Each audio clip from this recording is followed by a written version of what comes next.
Everyone, मैं नेहा। आज मैं PG1 सेमेस्टर 2 के विद्यार्थियों के लिए हमारा जो जगत विचार है उसी को आगे कंटिन्यू कर रहे हैं हम लोग।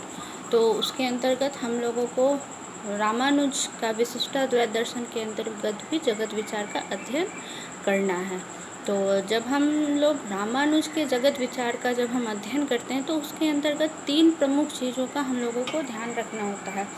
तो सबसे पहला है कि जो रामानुज का जगत विचार है वह सत्कार्यवाद के परिणामवाद को स्वीकार करता है। तो इसके पिछले वीडियो में मैंने आप लोगों को सत्कार्यवाद परिणामवाद के बारे में बताया था कि सत्कार्यवाद का अर्थ ही होता है जिस प्रत्येक कार्य का कोई ना कोई कारण अवश्य होता है, और परिणामवाद सत्कार्यवाद को 2 भागों में बांटा गया था, विवर्तवाद एवं परिणामवाद।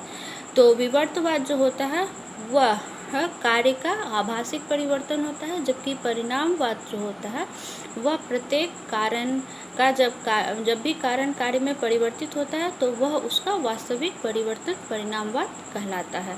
तो रामानुज का दर्शन जो है वो जगत विचार का, जब हम रामानुज के दर्शन में जगत विचार का अध्ययन करते हैं तो वो परिणामवाद को स्वीकार करते हैं, और वो परिणामवाद जो उनका परिणामवाद है वो ब्रह्म परिणामवाद कहलाता है।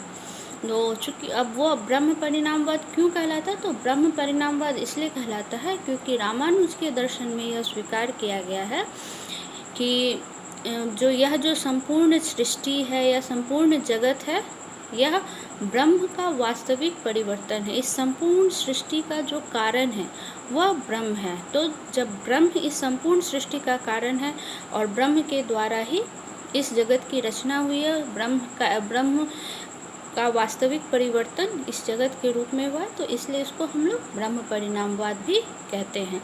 इसमें 2 और इम्पॉर्टेंट इसकी विशेषताएं हैं कि जैसे कि ये रामानुज के दर्शन में जगत को वास्तविक माना गया है, जबकि जब शंकराचार्य के दर्शन का हम लोग अध्ययन करते हैं तो उसमें यह पाया गया है कि वह जगत को वास्तविक नहीं आभाषिक मानते हैं। मतलब वो मानते हैं कि जगत जो है वह मिथ्या है, वास्तविक रूप से जगत का कोई अपना अस्तित्व नहीं है, जबकि रामानुज के दर्शन में ऐसा नहीं माना गया। रामानुज इस जगत को वास्तविक रूप में स्वीकार करते हैं। तो जब हम इसमें एक और इसका इम्पॉर्टेंट विशेषता है कि रामानुज जो है वो सृष्टिवाद को स्वीकार करते हैं। सृष्टिवाद यहाँ हमारा कहने का तात्पर्य है कि यह संपूर्ण जगत की उत्पत्ति अचानक से हुई है, अर्थात इसको हम इस प्रकार से भी कह सकते हैं कि यह संपूर्ण संसार, ये समस्त जगत जो है इसकी उत्पत्ति ईश्वर की इच्छा के कारण, ईश्वर ने अपनी इच्छा से इस संपूर्ण जगत की उत्पत्ति की है, और यह आज से कई वर्ष पूर्व भी ऐसा ही था जैसा आज हमें यह मतलब जिस प्रकार आज हम इसको देख रहे हैं तो ऐसा ही यह पहले भी था, इसमें कोई अंतर नहीं आया है।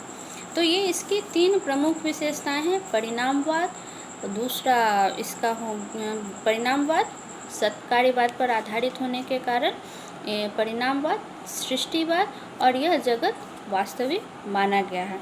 तो इसमें बताया गया है कि यह जो जगत है तो इस जगत में प्रलय और सृष्टि की जो है यह प्रक्रिया यह चलते रहती है कंटिन्यूसली।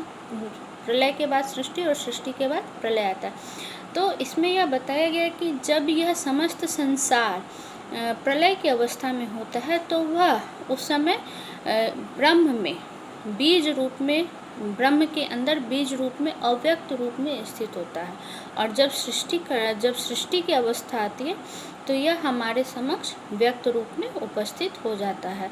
तो इसको एग्जाम्पल के द्वारा अगर हम समझें तो इसको हम इस प्रकार से कह सकते हैं, जैसे कि एक बीज, छोटा सा बीज जब होता है तो उस बीज के अंदर जो होता है वो समस्त वृक्ष जो होता है, बड़ा वृक्ष, वो उसके अंदर समाहित होता है।